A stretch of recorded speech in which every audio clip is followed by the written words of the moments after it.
Donc, Zamba mettre en cœur, premièrement, Kosenga, pardon à chef de l'État ou à ce gouverner la République démocratique du Congo, le président Joseph Kabila Kabange, na singi pardon, na ndenge bandeko nyoso babana koleka na chaîne oyo pour na koloba mabe ya mboka ou peut-être koloba makambo isala ki mabe na singi vraiment pardon alimbisa biso alimbisa pe bandeko wana toza bana to singi bolimbisi et puis nazo senga peuple congolais mobimba alimbisa biso toza na kati na diaspora tozo comprendre te makambo su tozo sala mutu azokengela mboka na biso na bato bazokengela mboka na biso biso tozofinga bango nazosenga pardon Nzambe alimbisa biso et puis le chef de l'État aïba kolimbisa biso.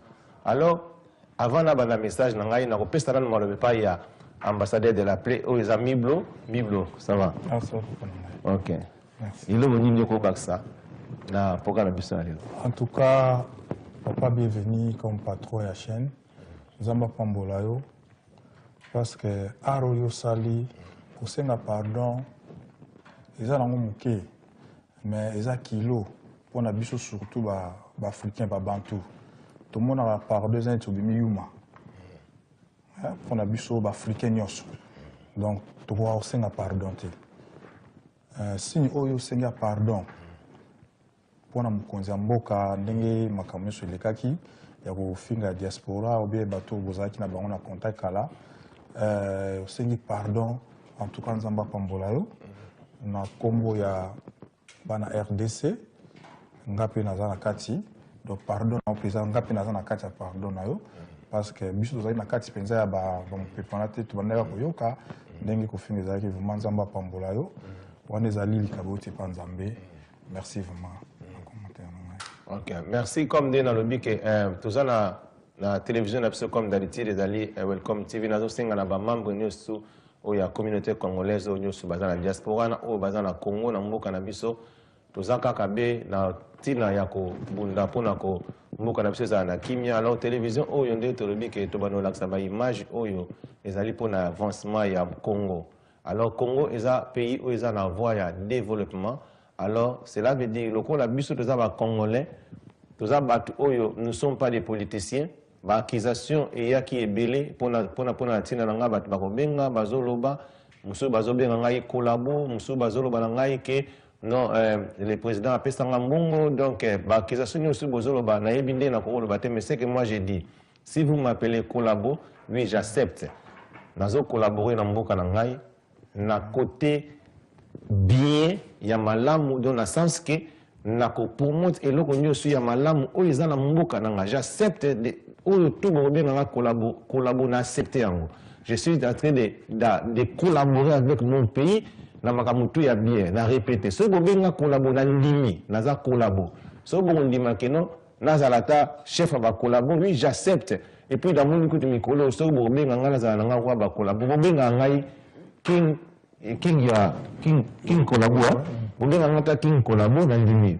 Pour la dire que vous avez dit Richard King, Azali, na pesi mbote seka Azali, Richard King na pesi mbote seka Azali, ngai passé bienvenue, nandimi, bobenga ngata King collabo, parce que bolobi mingi, poli boso bolobi que non, le chef de l'État, le président Joseph Désiré Kabila a payé $1 million de pounds. Tel na niveau d'accusation, ils ont vraiment mabé, ça n'a pas si na mawa.